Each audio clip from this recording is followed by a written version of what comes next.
Radio Wenker.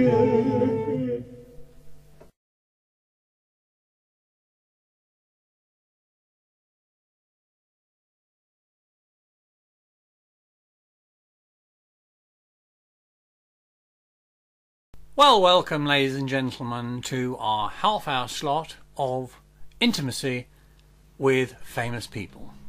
And our first question, of course, goes to QC, Mr. Bernard Fisher. Good afternoon. Good afternoon, Bernard, and thank you for taking the time to come to the studios today. The first question we'd like to ask is, do you understand the system of law? Well, I would like to hope so. I have spent a number of years studying and practicing within the law. But on another level, does one understand the law? I mean, frequently one finds that there's a different interpretation wherever one looks, whether that be from the judge, the barrister, or indeed the plaintiff himself. So, in that regard, no, I don't suppose I do understand the law thoroughly. It's an ongoing process. I mean, would you say that you are tormented living in a democratic system whereby you have to make a decision that's going to affect somebody's life? Indeed, indeed. I had to order that one young reprobate be compelled to attend Tesco's every Friday afternoon on a work-shy program, and he did become less shy. But quite honestly, one pulls one's hair out at the inefficiency of the system. So could you give us the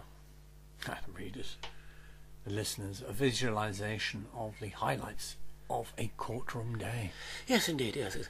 I mean, it may start off quite prosaically, quite run-of-the-mill. Someone might come along with a charge of stealing a milk bottle or something. We deal with that quite quickly.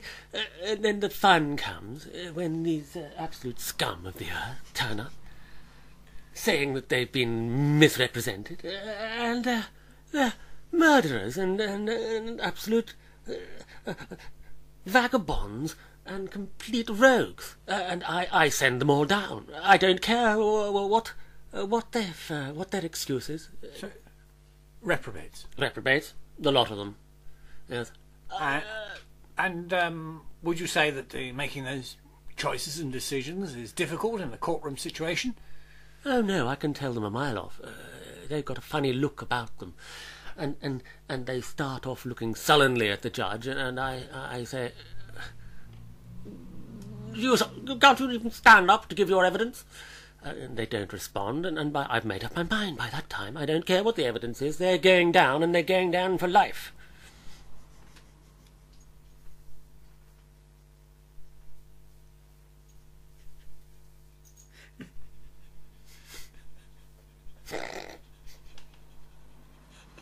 Got. Well, we've got two more questions to ask you. Yes. The question I'd really like to know is, in your free time, Yes. which I'm obvious to the fact that you don't get a lot of free time. Not What would you say is the cream of living? The cream of living is operating my own personal guillotine at home. I have a hangman's noose too. Not too many subjects I can find for that, but I'm waiting on that one. But the guillotine seems to operate very well. And did you make this guillotine yourself? Or? Oh, yes. And what sort of materials did you use for this guillotine? Oh, just your average concrete block attached to a shorn off panel from an old Bedford bus. And is that miniature or full size? Oh, full size, yes, full size. Yes. And thank you very much. Our next question and our final question is, do you love music? I have loved music since I was an embryo. Even Bach. As an embryo? As an embryo, indeed. I could hear the tum-tum-tum coming through her tum-tum-tum, and I thought... Can you imagine what it's like to be stretched as an embryo listening to Mozart? Is that what you're saying? Mozart was difficult. Yes, Mozart was a little difficult. Bach I had an immediate affinity to. And what is it that motivates you about Bach? It's the rhythmic, regular interpretation of the hemi-demi-semiquavers, which really does Do it for you. do it for me. I see. So you would say that you verge towards the classical interpretation of music rather than the free jazz, let's say? I don't talk to me about modern jazz. Does free jazz represent freedom? freedom? I did ask you not to talk to me about it. Well, I did hear that you played the saxophone in a free ensemble group on the quiet.